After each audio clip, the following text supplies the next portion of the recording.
You're most welcome. Well, my name is Eric Saprans, and I developed a student management system. Uh,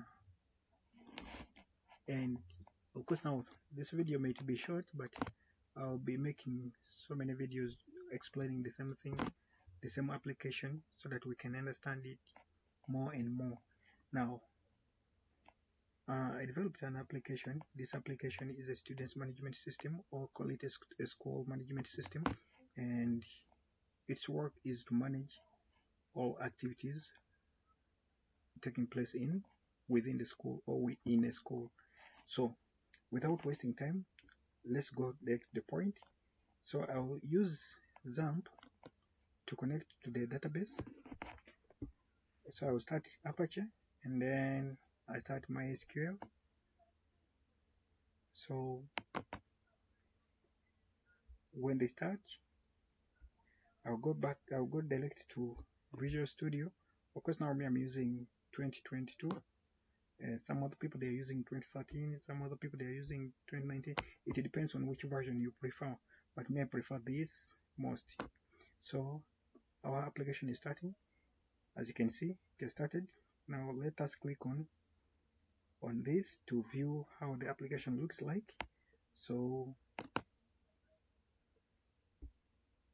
we want to see our user interface or the application, how it looks like. So without wasting time, it has brought us to the signing in page. Now the signing in page helps us to maintain security on our documents so that nobody can access our documents. Of course, now if you put in a wrong password, it will say this is a wrong password, you cannot sign in. Let me try it for you, and then you see this is a wrong password, you cannot sign in. So it is for security reasons. So if I put the right username and password, what happens? So admin, and then I say this is the password as the password. So show password, it is password. Then if I do this, the password becomes hidden. Now let me log in. So when I log in, it takes me to the dashboard exactly. Now on the right, on the dashboard, up here we have the admin dashboard on the left. So in the admin dashboard, we have the teachers, we have the students, we have the fees deposited departments, and then truncated tables. All these are buttons. And then on the right, we have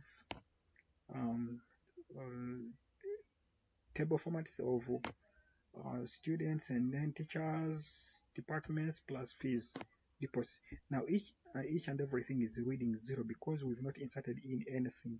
Now let us go to the teachers, and then we try to see. So teachers, we have now teachers. Of course, now we are now going to register the teacher. So without wasting time, let me register one teacher, and then we try to see the other side. Because now when you register one teacher, we expect here instead of having 0, it should be counting the number of teachers within all people who have been registered, or teachers who have been registered. So teacher's name, I can call this name Henry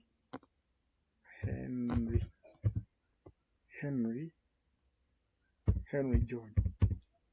Then Henry John, the ID, I can call it CM 92002171K6HK.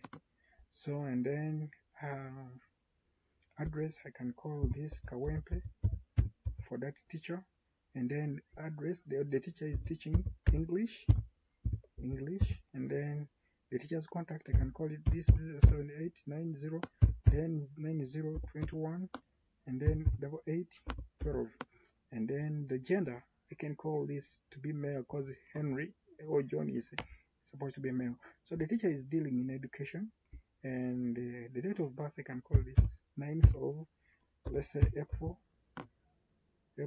and then we say this is, he was born in 1992, assuming.